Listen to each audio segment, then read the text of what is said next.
ನೋಟಿನ ಕಟ್ಟೆಯನ್ನು ಇಟ್ಟು ಕಟ್ಟಿ ರೊಟ್ಟಿ ಇಲ್ಲದ ಬಲಹೀನರು ಲಂಚದಿಂದ ಪಾಸಾಗಿ ನಮ್ಮಂತ ವಿದ್ಯಾವಂತನ ತಿಳಿದುಬಿಟ್ಟರು.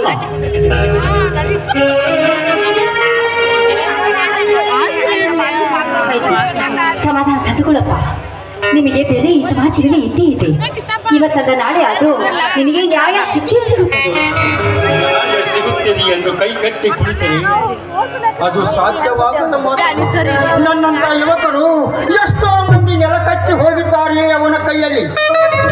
ಅದಕ್ಕೆ ಮೊದಲು ಈ ನಗರಕ್ಕೆ ನಾನೇ ನಾಯಕನಾಗಿ ಅಮಾಯಕ ಜನರ ಸತ್ಯದ ದನಿಯಾಗಿ ಅನ್ಯಾಯ ಅಧರ್ಮ ಅತ್ಯಾಚಾರಿ ಅಕ್ರಮಕಾರಿಗಳಿಗೆ ಕೇಡಿಗಳಿಗೆ ನಾನು ಬೇಡಿ ಹಾಕಿಸಿದಾಗಲೇ ನಮ್ಮ ಹೆತ್ತವರ ಹೆಸರಿಗೆ ಕೀರ್ತಿ ಬರುತ್ತದೆ.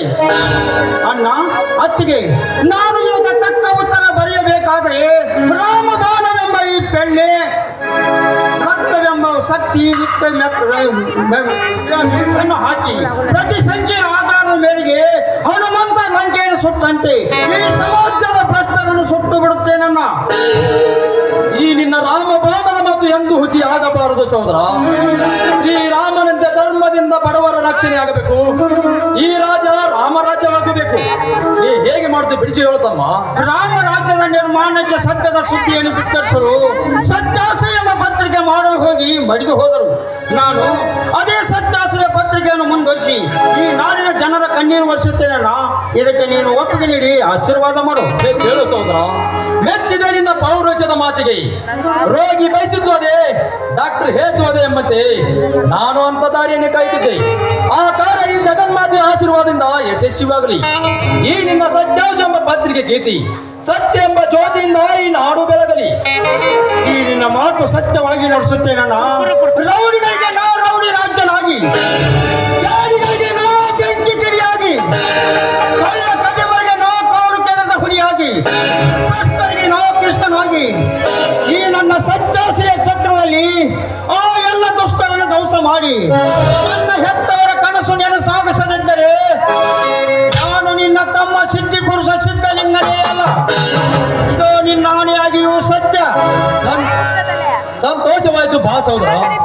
ನಿನ್ನನ್ನು ನನ್ನ ತಮ್ಮನಾಗಿ ಪಡೆದು ನನ್ನ ಒಡಲು ನಿನ್ನನ್ನು ತಬ್ಬಿ ಹಾಡಲು ಹಾಕುತ್ತಿದೆ. ಬಾ, ಈ ಮನೆ ಕಂಗಳಿಸುವಂತೆ ನಮ್ಮೆಲ್ಲರೂ ಕೂಡ ಈ ಒಂದು ಗೀತೆಯನ್ನು ಹಾಡೋಣ.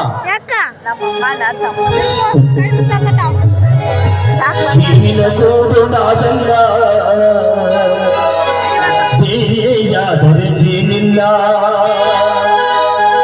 ಮನೆಗಳು ಸೇರಿದರೆ ತುಂಬಿದ ಮನೆಯಂತೆ.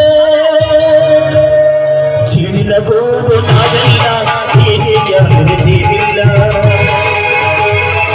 ಚೀನಿನ ಗೋಡು ನಾವೆಲ್ಲ, ಬೇರೆಯಾದರೆ ಜೀನಿಲ್ಲ. ಮನೆಗಳು ಸೇರಿದರೆ ತುಂಬಿದ ಮನೆಯಂತೆ, ಮನೆಗಳು ಸೇರಿದರೆ ತುಂಬಿದ ಮನೆಯಂತೆ, ತುಂಬಿದ ಮನೆಯೊಳಗೆ ನನ್ನ ಪ್ರೀತಿಯ ಸೆಲೆಯಂತೆ.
ನದಿ ಕಲ್ಲಿಗೆ ಬೆಳೆದು ಅಣ್ಣನಿಗೆ ಕಾವಲಿಗೆ ನಮ್ಮ ಕೆಲಸ ಅಣ್ಣ ನಮ್ಮ ಅಣ್ಣಾದಿಗಳು ನಮ್ಮ ಸೇವೆಗಳು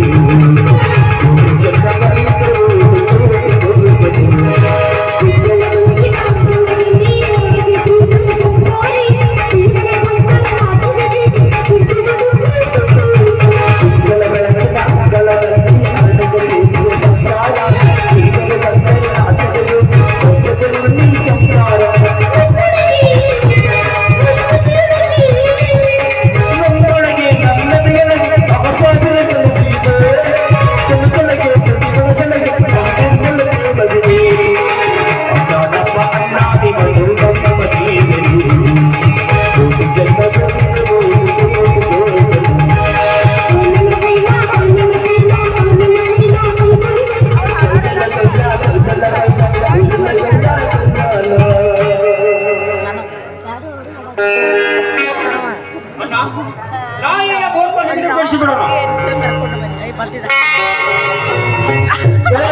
ಸಿದ್ಧಲಿಂಗ ಇವರಿಗೆ ಎಲ್ಲಿದ್ದೆ ಭೇಟಿನೇ ಇಲ್ಲ.